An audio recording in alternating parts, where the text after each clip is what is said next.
जय हिंद दोस्तों। आज के वीडियो में हम 3 मुद्दे पर बात करेंगे जिसमें भारतीय जनता पार्टी किस तरह से गिर रही है और उनको सही में अगर काम करना है तो इस मुद्दों पर उनको काम करना चाहिए, लेकिन आज तक किसी भी तरह का काम उनके ओर से नहीं देखा जाता, ऐसा भी आप मान सकते हो। सबसे पहला मुद्दा है हमारे देश की जो पहलवान बेटियां है उनको न्याय नहीं मिल रहा, यह पहला मुद्दा है। दूसरा मुद्दा है मणिपुर से जुड़ा। मणिपुर में अब तक कितने लोगों की मृत्यु हो चुकी है, कितने लोग बेघर हो चुके हैं और अभी भी राष्ट्रपति शासन मणिपुर में क्यों नहीं लगाया जाता, इसके पीछे कौन सी राजनीति हो रही है, उसका थोड़ा बहुत चर्चा करेंगे। और तीसरा मुद्दा है भारतीय जनता पार्टी के जो कार्यकर्ता है उनका पहलवानों के विषय में क्या कहना है। तो इन 3 विषय को आज के वीडियो में हम समझते हैं। सबसे पहली बात है, जो विनेश फोगाट हमारी पहलवान बेटी है, हमारी बहन है, उसने अभी बताया कि प्रधानमंत्री हमारे विषय में कुछ भी बोलना नहीं चाहते, हमें समर्थन भी बिल्कुल नहीं मिल रहा है। जब उनकी हमारे खेल मंत्री अनुराग ठाकुर से मुलाकात हुई तो उनका यह आरोप है कि अनुराग ठाकुर हमारे साथ जो मीटिंग चल रही थी उस वक्त पूरे टाइम अपने मोबाइल में लगे हुए थे, वह दूसरे लोगों से फोन पर बात कर रहे थे और एक तरफ हमारी बातें सुन रहे थे। तो हमें ऐसा लग रहा है कि उन्हें हमारी बात में बिल्कुल दिलचस्पी नहीं है, ऐसा पहलवान की तरफ से आरोप लगाया गया है। अब उनकी जो मांगे थी कि जो ब्रजभूषण शरण सिंह जो सांसद है और WFI का अध्यक्ष था उसे चुनाव से बाहर किया जाए, तो यह सरकार की ओर से मान लिया गया। दूसरी मांग थी कि चुनाव करवाया जाए, तो अभी चुनाव की डेट भी डिक्लेयर कर दी गई है। तीसरी मांग थी कि उसके खिलाफ चार्जशीट फाइल करवाई जाए, तो 15 जून को यानी कि परसों दिल्ली की पुलिस पहलवानों के जो मांगे थी जिसके ऊपर आरोप थे उसकी चार्जशीट दाखिल करेगी, लेकिन पहलवानों को अभी भी लग रहा है कि उन्हें न्याय नहीं मिलेगा। तो उन लोगों ने बताया है कि अगर 15 तारीख को चार्जशीट में अगर उसे आरोपी नहीं सिद्ध किया जाता तो वापस आंदोलन पर वह लोग लौटेंगे, वह सभी लोगों से समर्थन भी मांगेंगे, लेकिन यह 15 जून तक वह लोग देखेंगे। 15 जून की शाम को यह निर्णय लिया जाएगा। तो सरकार को एक तरफ पहलवानों को सुनना चाहिए, ऐसा हम भी मांग कर रहे हैं, क्योंकि हमारे देश की बेटियां हैं, हमारे लिए गौरव की बात होनी चाहिए। विदेश जाकर बेटियां हमारे लिए मेडल लेकर आती है और जो अपराधी है उसके खिलाफ कानूनन कार्रवाई होनी चाहिए। अब दूसरी बात है मणिपुर से जुड़ी। मणिपुर से ऐसे बहुत से ट्वीट दिखाई दिए, ऐसे बहुत से न्यूज आए, हालांकि वहां पर ग्राउंड लेवल का कोई भी रिपोर्ट हमें नहीं मिलता, लेकिन ग्राउंड लेवल पर जो वहां के लोग हैं वह बाहर दूसरी जगह पर जाकर रहते हैं, उन्हें न्यूज मिलते हैं। उसके मुताबिक उन लोगों ने अभी केंद्र सरकार से मांग की है कि मणिपुर को बचाने की कोशिश की जाए। मणिपुर एक ऐसा खूबसूरत राज्य है, उसे बचाया नहीं जाएगा तो आने वाले दिनों के लिए हमारा एक खूबसूरत राज्य बहुत गंदे तरीके से बिगड़ जाएगा, ऐसा आप मान सकते हो। इससे जुड़े थोड़े आंकड़े मैं आपको बताता हूं। वहां के लोगों का कहना है अब तक 100 से ज्यादा लोगों की मृत्यु हो चुकी है, 10,000 से ज्यादा लोगों के घर जला दिए गए हैं, 75,000 से ज्यादा लोग बेघर हो चुके हैं, उनके घर को या तो तोड़ दिया गया है या फिर जला दिया गया है।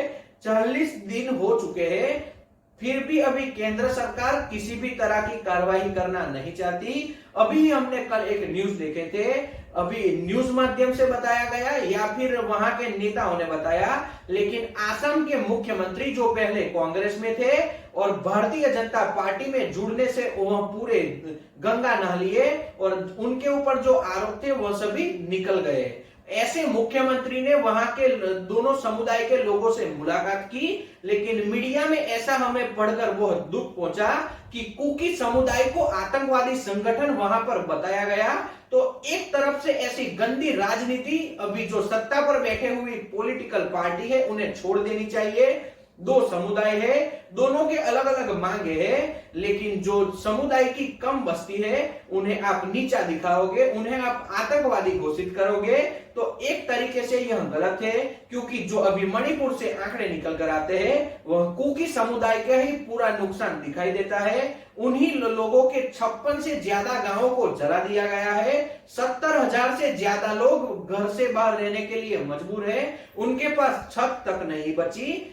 ऐसे में उन समुदाय को आप आतंकवादी संगठन बताओगे तो यह गंदी तरीके की राजनीति आप मान सकते हो, और ऐसा भारत में बिल्कुल नहीं होना चाहिए। सरकार अगर ऐसा नहीं बताती कि यह आतंकवादी संगठन है तो फिर इस तरह से मीडिया वाले क्यों बता सकते हैं कि यह आतंकवादी संगठन है।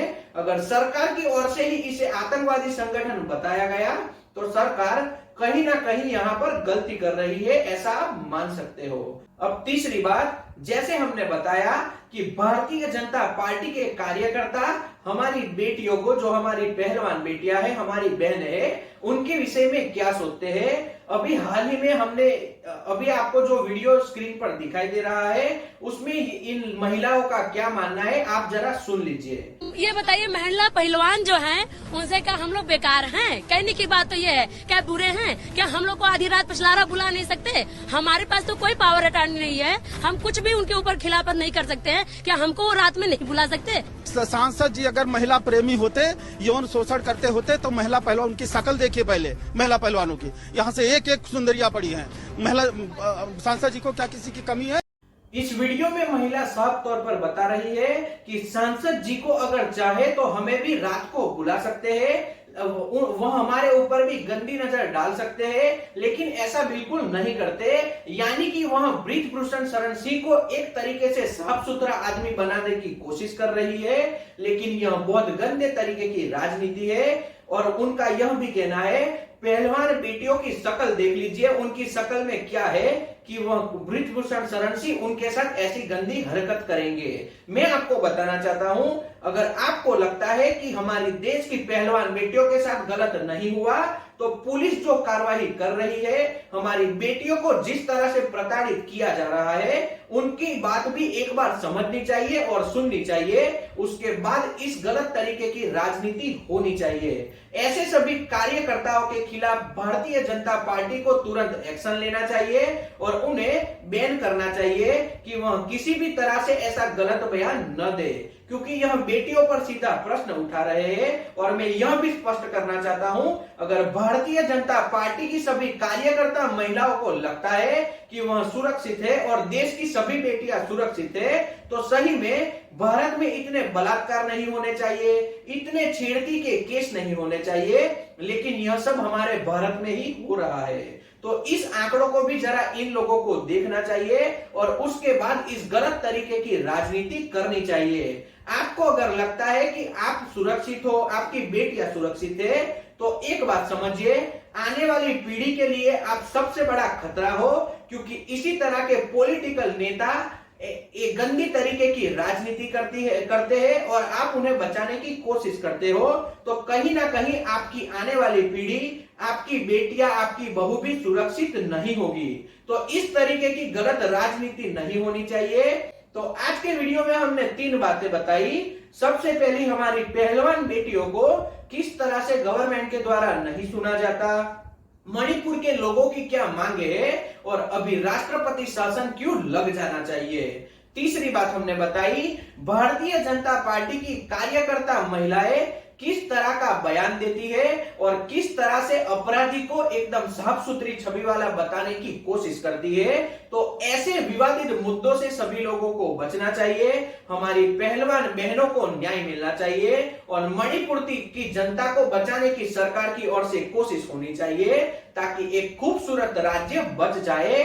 तो आज के वीडियो में इतना ही। अगर यह विश्लेषण आपको पसंद आया हो तो वीडियो को लाइक और शेयर कीजिए और चैनल को सब्सक्राइब कर लीजिए, ताकि आने वाले वीडियो का नोटिफिकेशन आपको तुरंत मिल सके। तो आज का वीडियो यहीं तक। जय हिंद।